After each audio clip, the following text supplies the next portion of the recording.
Throwaway account. I, 40-year-old female, am significantly older than my sister, who is 25-year-old female.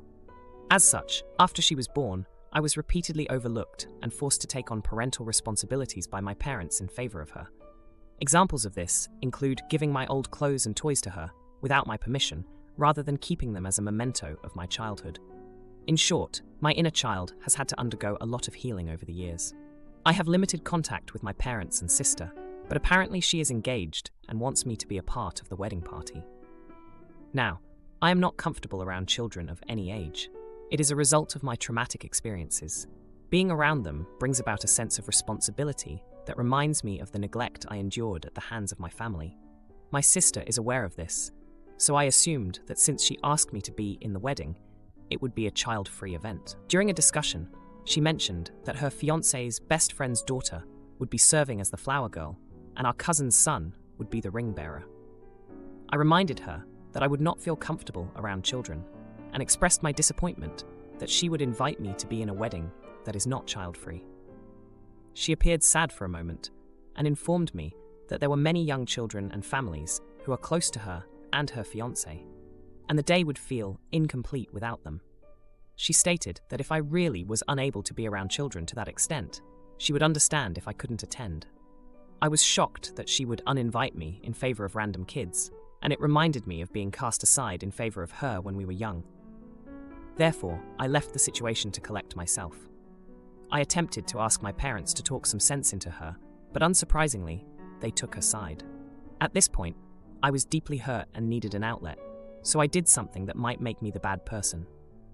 I am friends with some other family members on Facebook, and I made a post about how my sister was excluding me from the wedding, and that my parents were siding with her, all because of the trauma that they contributed to themselves. I didn't provide any details because I didn't think it was anyone else's business. I just wanted to vent. Now, people are apparently refusing to attend my sister's wedding unless I am reinstated as part of the wedding party. Both my parents and sister are begging me to come, but they are still unwilling to change their stance on having children present. So, it doesn't really make much of a difference to me. I do feel bad because I didn't anticipate that our family would refuse to attend. But I cannot go to an event with so many children around, or retract my statement, because I don't want the family to think I lied. Am I the bad person for refusing to go? Edit. For those of you suggesting therapy, I am already in therapy.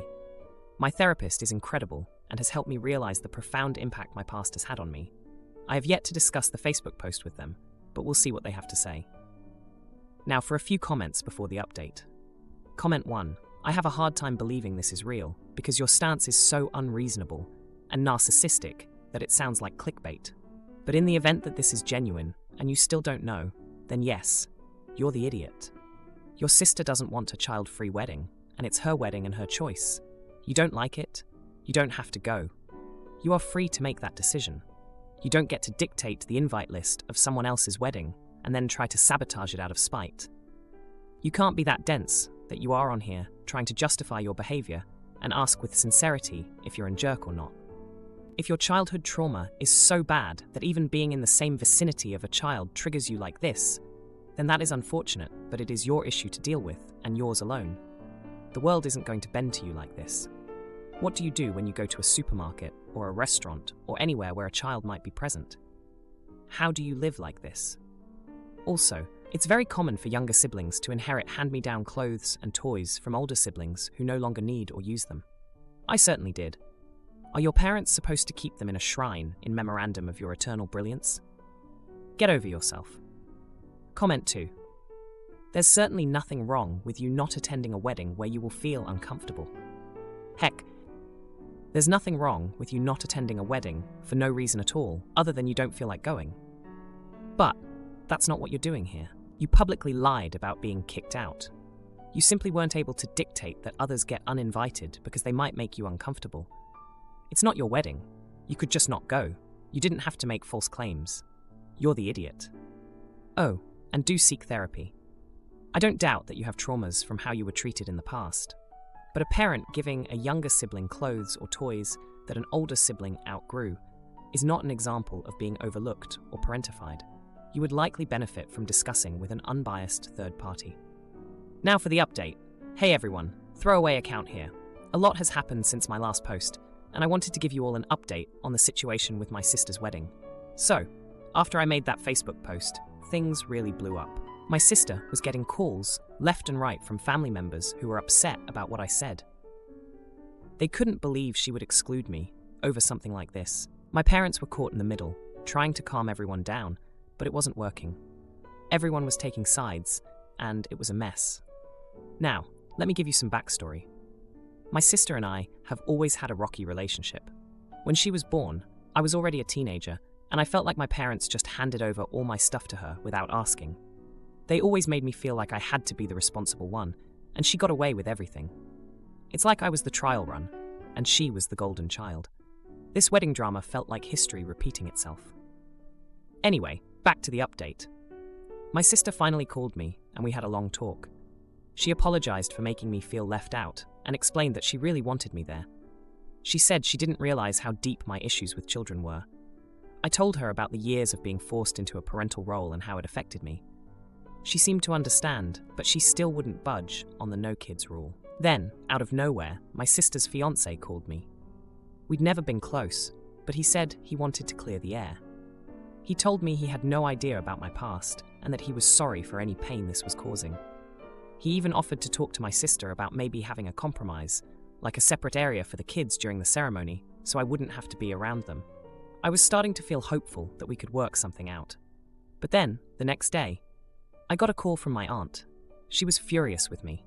She said she heard from my cousin that I was trying to ruin the wedding by making it all about me. I was shocked. That wasn't what I was trying to do at all. I tried to explain, but she wouldn't listen. Turns out, my cousin had overheard part of my conversation with my sister's fiancé and got the wrong idea. He thought I was demanding they get rid of the kids altogether, which wasn't true. I just wanted to not be around them so much. This misunderstanding spread through the family like wildfire. Now, my sister was getting even more pressure from the family to fix things with me. She was stressed out and didn't know what to do. I felt terrible. I never wanted to cause her this much trouble. I just wanted to feel comfortable at her wedding. In the midst of all this, my parents were trying to play peacemakers. They called me and asked me to just come to the wedding and try to put on a brave face. They said they'd help me avoid the kids as much as possible. But I couldn't shake the feeling that once again, I was being asked to just deal with it for the sake of family peace. The day before the wedding, my sister came to my house. She was in tears. She said she couldn't stand the thought of getting married without me there. She admitted that she had taken me for granted and that she was sorry for all the times our parents had made me feel less important. It was a moment I never thought I'd see. We hugged it out, and I agreed to go to the wedding. But I made it clear that I would need some space from the kids. She promised to do her best to make sure I was comfortable. The wedding day arrived, and it was tense. I could feel the eyes of the family on me, watching to see if I would cause a scene. But I kept to myself, and with the help of my parents, I managed to avoid the kids for most of the event. Then, during the reception, my sister made a speech. She thanked everyone for coming, and then turned to me. She apologized in front of everyone for not considering my feelings and for the misunderstanding that had happened. The room was silent. It was a jaw-dropping moment. No one had expected her to address it so publicly. After that, the tension seemed to lift. People started to understand that it was all just a big misunderstanding. The rest of the night went smoothly, and I even managed to have a good time. But just when I thought everything was settled, my cousin came up to me. He said he was sorry for the mix-up and that he never meant to cause any trouble. He explained that he had only caught part of the conversation and had jumped to conclusions. B brings homemade meatballs to my house to get revenge, but when I ask where the meat came from, oh boy, she admits it's store-bought. My husband, 35 years old, Jake, and I, 30 years old, have a group of friends from his college. B, 35 years old, G, 35 years old, and Lou, 35 years old. B is jealous of Lou because Lou dated someone who rejected her. Lou, Jake, and I live far from B and G, 2 hours from a tourist city on what we call our homestead. We have a garden, chickens, a dairy cow, and we don't eat store-bought processed foods, except on special occasions. My family never eats meat or dairy unless we know where it came from. Since I am a stay-at-home mom, I make things from scratch, including butter, buttermilk, farmer's cheese, cream cheese, etc. Lou lives a similar lifestyle. We will trade eggs or canned goods from our garden for goat cheese or things she grows. Her neighbor raises beef cattle, so we have met the cows before. We split a cow with Lou's family this past year. B and G were visiting the city not too far, so decided to have dinner at my house. I made pasta with garlic bread, butter, chicken parmigiana. Our eating morals aren't something I talk about, so B and G weren't aware. Lou hadn't been by in a while, so when she got to our house, she brought a bag of her frozen meatballs that we had traded for. My kids were all raving about them, as they really are so good, and B gets a look, asking what is so special about them. I told her Lou must have some secret sauce, because I can never compete with them. Dinner goes well outside of that. B and G planned to stop for dinner on their way home. Lou and I were making dinner when they arrived. B was holding a tray of meatballs that looked to be homemade. She was smiling and walked in, asking everyone to try them. I don't force my kids to follow the know your cow thing, but my daughter asked her what cow the meatballs were from. B laughed and said it was just grocery store meat, and to try it, she would like it. My daughter said no thanks. B went around trying to get people to eat them, but my family and Lou's family all said no thank you. G was eating them, trying to save the situation, but she came into the kitchen looking like she was going to cry and started yelling at Lou and me, saying how we really turned our families against her and are refusing to try her food out of spite. I explained we don't eat meat or dairy unless we know the animal. She laughed and told me to stop lying. She brought up the meal at my house had cheese, butter, chicken, and milk, and there's no way I knew the cow that Lou's meatballs had come from. I explained that we did know that cow, our dairy cow, and chicken. I said we call ourselves vegan when we are out. She just said, right, how convenient that when it's Lou, it's fine, but not me. She grabbed G and they left. They haven't said anything to us besides one Facebook post B made about fake vegans who are only vegan when it suits them for attention. Which makes me think we should have just tried her meatballs. Edit. We use Know Your Cow with our children, but we mean Vet Your Sauce Rancher. This has confused a lot of people. We aren't hanging around with cows and using their full names. Edit 2. We were having prime rib and twice-baked potatoes for dinner with a smoked salmon dip as an appetizer. Eating meatballs right before prime rib is a bit weird in my opinion. B copies things Lou does literally every time we are all together. She didn't bring meatballs because she thought they'd go well with our prime rib. It was because of her internal competition with Lou. Now, for a few comments before the update. Comment 1. I feel terrible for B. She had no reason to know your weird, know your cow rules if you never told her. She went to a lot of effort to make meatballs, and you all treated them as though they were radioactive. You say you do eat other food on special occasions. This was a special occasion. Congratulations on your so very high eating morals. You've patted yourself on the back for them enough. Your friendship morals, however, are lacking. You're the idiot. Comment 2. Soft. You're the idiot. Your secrecy and muddled communication about your lifestyle led to an embarrassing, borderline rude situation with a friend. I get trying to keep the dialogue simple when in public, but you should have communicated with your friends more clearly in advance. Put yourself in B's shoes for a second. How would you feel if you brought homemade food to a friend's and no one ate it, especially when the reason why was not expressed beforehand? Now, for the update. Hey everyone, thanks for all the comments on my last post. I've got an update for you. And let me tell you, things have escalated. So, after B stormed out with G, we thought that would be the end of it. But no, B had to take it a step further. Remember how I mentioned she made a Facebook post?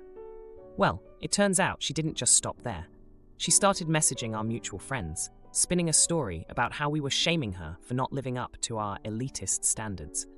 She even went as far as to say we were looking down on her because she couldn't afford to live like us. That couldn't be further from the truth. Now, let's rewind a bit to give you some context. B has always been competitive, especially with Lou. It's like she's got something to prove. Back in college, she tried out for the same sports team as Lou and didn't make it, while Lou became the team captain. Since then, it's like B's made it her mission to one-up Lou whenever she can. It's not just about the guy who rejected her for Lou, it's about everything. Fast forward to 2 days ago. Lou calls me and she's fuming. B had gone to her house under the guise of wanting to clear the air. But instead of apologizing, B accused Lou of poisoning our friends against her. She even had the audacity to say that Lou's lifestyle was just a show-off and that she was brainwashing us into following her lead. Lou was hurt because she genuinely cares about sustainable living, and it's not a competition to her. Yesterday, things got even more heated. Jake and I were at the local farmers' market when we bumped into G. She looked uncomfortable and finally blurted out that B had been pressuring her to take sides. G admitted she felt caught in the middle, but didn't agree with B's actions. She also let slip that B had been planning this dinner confrontation for weeks, hoping to expose us as hypocrites in front of everyone. Now, let's not forget about the kids in all of this. My daughter, who's always been quite perceptive, overheard B's rant at our house and asked me why B was so angry. I had to explain to her that sometimes people let their insecurities get the best of them. It was a tough conversation, but I'm proud of how mature she's been through all this drama. Today, the situation reached a boiling point. B sent a group text to all of us, including a long rant about how we were all fake friends and that she was the only one being true to herself. She even accused Lou of stealing her life, which is just ridiculous. Lou responded, trying to be the bigger person, offering to talk things out one-on-one without involving everyone else. But B just left the group chat without responding. It's been a ride of emotions, and I'm not sure where we go from here. Jake and I have been talking, and we're considering distancing ourselves from B for a while. It's clear she's dealing with some deep-seated issues, and until she's ready to address them, it's not healthy for any of us to be around her negativity. As for Guy, she's been apologetic and seems to be stuck in a tough spot as B's friend. We've reassured her that we don't hold any grudges and that we understand her position. It's just a shame that B's actions are causing rifts in what used to be a tight-knit group of friends. Parents get my sister her own dog, and I end up taking care of it as well. But when they give me empty dog kennel for Christmas, I confront them. I, 14-year-old female, am a huge animal lover, probably to an annoying extent, I admit. All I do is read about animals and different dog breeds, and I want to be a vet. My family has a few family pets, 2 cats and a dog, and I am 98% responsible for all of their care, except the things I can't do because of my age, like driving them to the vet and paying for food or vet bills. I feed them, administer medication, take care of grooming, track when they need regular vet checks, and so on. I love doing this and do not consider it a chore. Family means that they belong to everyone in the family equally, and I'm not allowed to decide anything about training, etc. So, as you might guess, the dog is kind of spoiled. It jumps on people, is horrible to walk on a leash, and doesn't come when called, etc. It has 6 different people, with 6 different rules, and no consistency. However, he is well taken care of, so I try not to be upset about it. So up until last year, I was always told that I could not have my own pet, because then my parents would have to get all the kids, 4 in total, their own pet. But then my parents decided to get my younger sister, 12-year-old female, her own dog for her birthday. We all went to the animal shelter with her to pick out a puppy. She likes animals, but not the way I do, and I still end up doing all of the care for her dog too. I don't mind. However, I am also not allowed to train it because it's hers. I asked my parents if this meant I could also have my own dog, and they said no, 2 dogs were enough. I asked why my sister could have her own dog, and they just said she likes animals, and they thought it would be a good present. She doesn't have a major illness or condition or anything. She is a normal kid. Fast forward to this Christmas. My parents like to do presents by setting things out by the Christmas tree the night before Christmas while the kids are sleeping. So I woke up early Christmas morning to go see, and under my stocking was a big empty dog kennel, like one of the folding wire ones. So you can imagine where my mind went with this. I was so excited, I could hardly wait for everyone to get up, because I figured I was going to be told I would get to do my own trip to the animal shelter as soon as they were open after the holidays. Well, nope. It turns out I'm still not allowed to have a pet, and the reason I got the dog kennel was so I could use it for the other 2 dogs. At this point, I started crying, and when they asked me what was wrong, I said I would have rather not gotten any presents at all. Then there was a fight between me and my parents, and I spent the rest of Christmas in my room. So it's been over a month since then, and I'm still kind of upset about it every time I look at the kennel. It is folded up in my room right now. However, I also sort of feel like maybe I was a brat for not being happy for the present, happy that my family is well off enough to have presents and pets and stuff, etc., etc. So am I the idiot? Now for a few comments before the update. Comment 1. You are absolutely not a brat. That's a totally terrible gift. Like giving the maid a new vacuum cleaner for Christmas. I suggest either A, selling it and using the money to buy your own gift, or B, having a little fun with it. Do you have a stuffed dog or other animal? We'll call it Fluffy. Fill your social media with posts of what a fabulous gift your parents got you for Fluffy, so you can finally feel like you got your own pet too. Think insanely cheerful and enthusiastic cheerleader. Set up different daily photo shoots of Fluffy in the kennel, with a pool, having friends, other stuffed animals over, doing a jailbreak, being a fashion model, hosting a mock UN, whatever. Be sure to thank Mom and Dad so much for being so thoughtful. Not the idiot. Comment 2. Not the idiot. Your sister gets a dog that you end up looking after but aren't allowed to train, after telling you for years that you can't have a pet of your own, and then they get you an empty dog kennel as a gift, so you can use it for the family dog and your sister's dog. You are not wrong at all for being upset. Your parents are hypocrites and liars, and at the very least super insensitive, but I think downright cruel for their choice of Christmas gift. I'm so sorry that you have massive holes for parents. Now, for the update.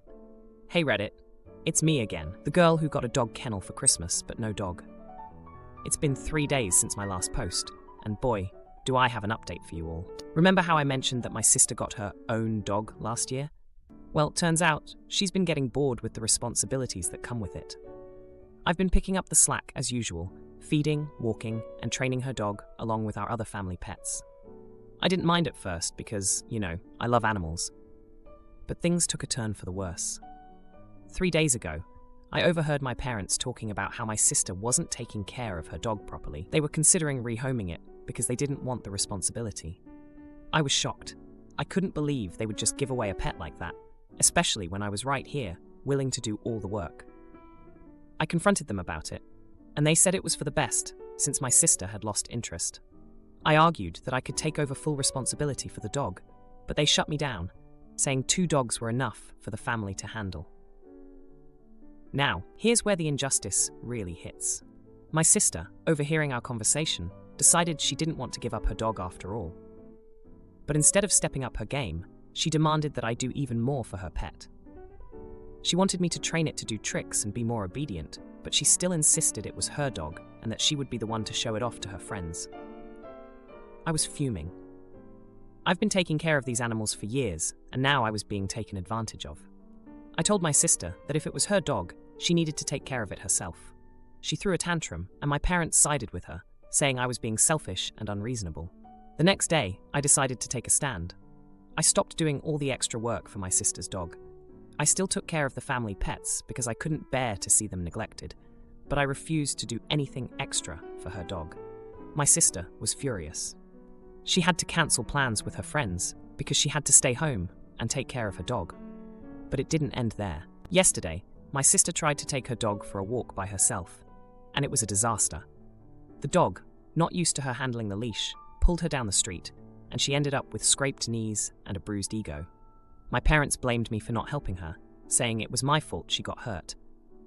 I tried to explain that I was only doing what they told me, that it was her dog and her responsibility, but they wouldn't listen. They accused me of being spiteful and causing trouble in the family. And then, the most jaw-dropping moment happened.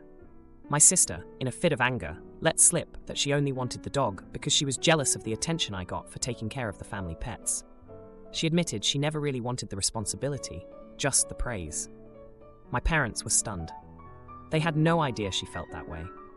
There was a long, tense silence before they finally apologized to me. They admitted they had been unfair and promised to rethink how we handle pet responsibilities in our family. But the damage was done. I felt betrayed and hurt. I had poured my heart and soul into taking care of these animals, and it felt like it was all for nothing. I retreated to my room, where the folded-up kennel still sat, a reminder of the pet I longed for but couldn't have. If you like this video, you'll probably like these too. Also, while you're here, please consider subscribing. It's your support that keeps this channel alive and allows me to make better and longer videos. Have a great day.